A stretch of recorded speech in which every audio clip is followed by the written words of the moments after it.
Hello ladies and gentlemen, boys and girls, it's yo boy 3Li here for a Elite Diamondback guide.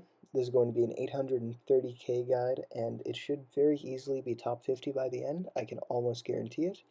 It is a pretty easy guide to follow. It is much easier than today's normal guide, which wasn't actually top 50, and I did warn in the video that it probably wouldn't be. This one, I'm telling you, will be top 50. Alright? Before we get into the video, I'd like to say please use code YOBOY in the shop. That's code YOBOI.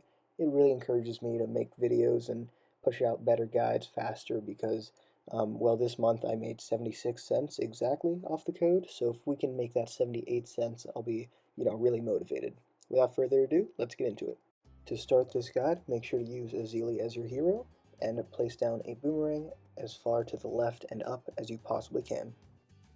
When round 4 is over, you can place down a banana farm and just place it as far to the left and down as possible. And then after round 6, we're going to be upgrading the farm to a 100. After round 8, a 200.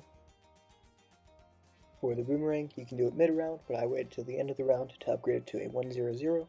Then place down a 00 farm after round 12. After round 13, we'll make it a 100. And after round 14, we'll make it a 200. In the middle of round 15, you can get up to Azili, but I waited until just before the end so that I still get the XP, but you guys who are a little bit slower in terms of micro won't be at a life disadvantage. Be sure to set Azili to strong. After round 17, you can upgrade your banana farm. It should be the first one that you place down to valuable bananas. And now, I'd recommend that you upgrade your boomer to a 110 to prevent leaks. In the middle of round 19, I use the Azili Heartstopper ability, and then after round 20, upgrade your farm to a 202, sell it, buy the bank, and you can buy a 110 boomerang. If you already upgraded to 110, you can skip that step, of course. In the middle of round 21, I upgrade my boomerang to faster rings. In the middle of round 25, I use the Azili Heartstopper in order to pop purple balloons better. Then finally, after round 31, I can collect my bank, upgrade to an IMF loan, and start depositing. IMF loans can seem incredibly intimidating, but luckily all we have to do here is absolutely spam the deposit button at the end of rounds 32 and 33. After round 33, you should have at least $134 in your pocket, otherwise there's a problem, so you should back out and go back in. As soon as possible, buy glaives. After round 35, your IMF loan should have at least $12,000 inside of it, and now we can buy 3 discount villages, and make sure they are all in range of each other in this type of formation, and you should be able to fit down a 4th one right in the center here, just as far to the right and down as possible. And we're going to be, as soon as the round happens, we use the IMF loan ability and then upgrade the village to a bottom path tier 5. Then, during the round, you're welcome to buy a 002 Lead to Gold Alchemist on first targeting. In the middle of round 37, or as soon as possible, we will upgrade it to a 104 Rubber to Gold. Then, as soon as possible, get down a 013 Double Gun Engineer, who we will be upgrading to a Balloon Trap in the middle of round 38. Once you get the trap, just immediately target it as high as possible. In this tier 1 boss defend, you start off by adding jungle drums to your village, and then placing down an Engineer Monkey here, triple discounted, with the 013 cross path, and then make it a balloon trap as soon as possible and target it up, of course, like the one before. And you want to use the Azili totem so that you can buy a double discounted 103 flash bomb ninja and quickly upgrade it to a sticky bomb ninja. This guy's going to be dealing a pretty good amount of damage here, but before it deals too much damage, we need to upgrade our boomerang to the more glaives and then get down. What am I doing here? Oh yes, we need to get down a 030 cleansing foam in order to get camos and quickly place down a balloon jitsu 401 in order to deal with diamond balloons.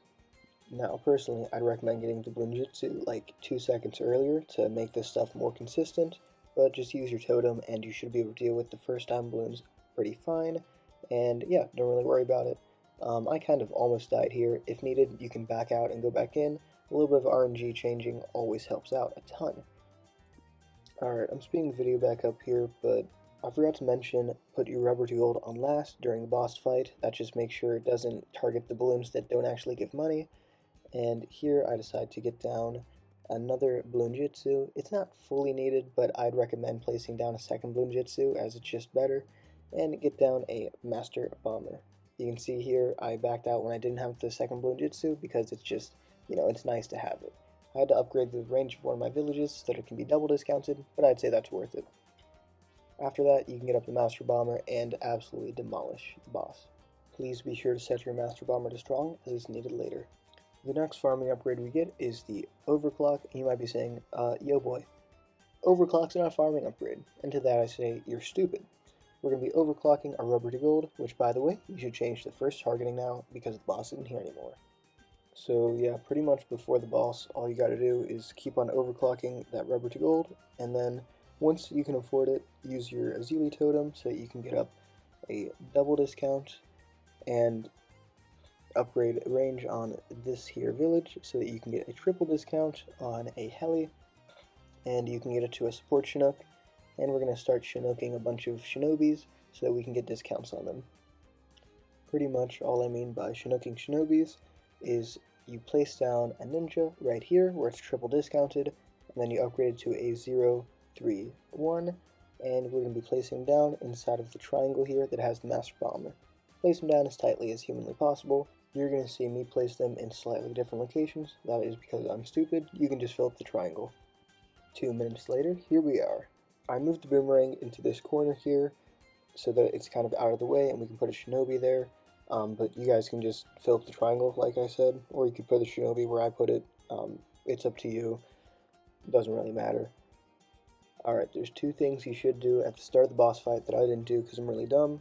One is upgrade your ninjas to tier 5s, so we can upgrade one of our 2 Bloonjitsus to a tier 5, and we can also put down our shinobi that is right above Azili to a tier 5. That is the spot where we're going to be getting our Paragon, so if a shinobi isn't there yet, you can move it there, or you can just wait to get the Grandmaster for a while, but these tier 5s are really helpful. And I don't know if I said this, but please put your rubber gold on last, as it makes way more money that way. But yeah, pretty much just keep on shinobiing into the triangle, and you'll be fine. After tier 2, literally all we do is put the alchemist to first, and then use our Chinook abilities, which is Chinooking Shinobis, and using the supply crates, as well as overclocking our rubber to gold as much as possible to make even more money. If you hadn't already, make sure to get down your Grand Sabo, and don't use it during these rounds, just have it down in the place I have it, as that is where we build our Paragon. And yeah, I mean, just fill up this triangle, and then if you fill it up completely, skip ahead a little bit in the video and see where I place the rest of them to know exactly where to place them, as it doesn't have to be 100% perfect, but these placements are kind of optimizing. You really want the Master Bomber to be at 20 Shinobi stacks or as close as possible, and then the rest of it should be near the Bloonjitsus as they help clean up a little bit. Can I just mention that the amount of times I've had to delete audio because I keep on saying Chinooking and Shinobiing and mixing them up and stuff, and it's a tongue twister and I hate it. It's kind of insane, so make up for that by using code YOBOY, that's YOBOY, in the shop to make me feel better. Welcome to tier 3, the middle and hardest possible tier. Not really, it's actually way easier than my last video is to follow.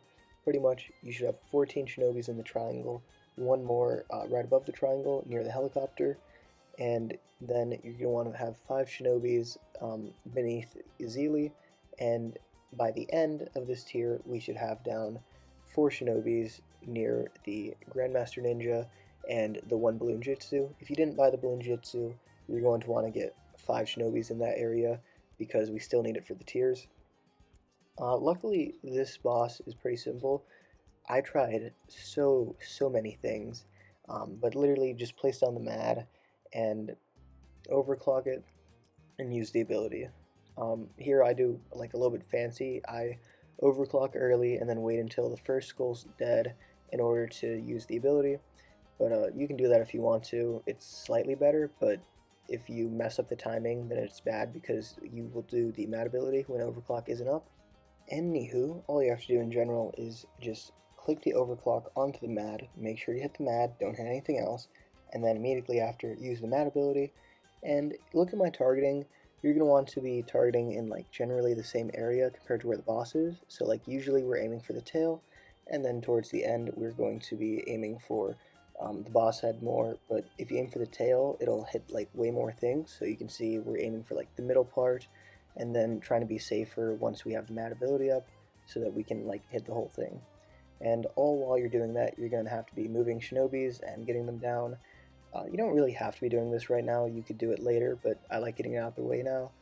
And just make sure you're keeping count, alright, because I got 15 of them in the triangle plus the 1, and then I put another 5 of them underneath the Zeely, and I put 4 of them to the right of the Mad, although you can do 5 if you skipped on the Grandmaster, or whatever it's called, the tier 4.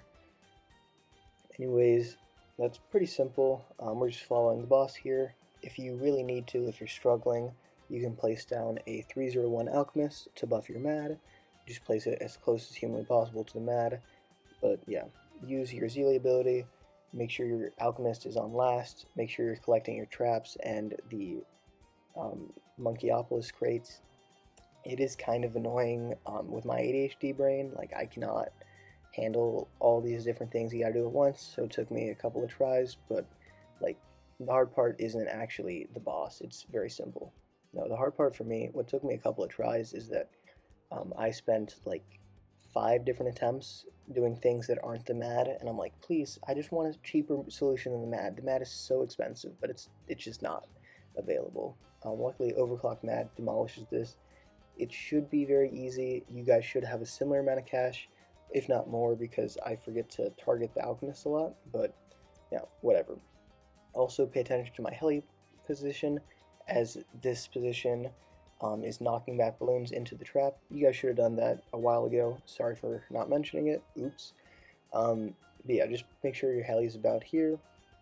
And if you're struggling, use the Alchemist on the Mad.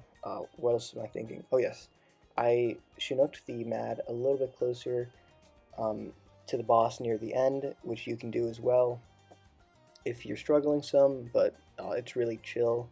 Just be sure you're using your abilities, and worst case scenario, you know, you got to retry from round 80.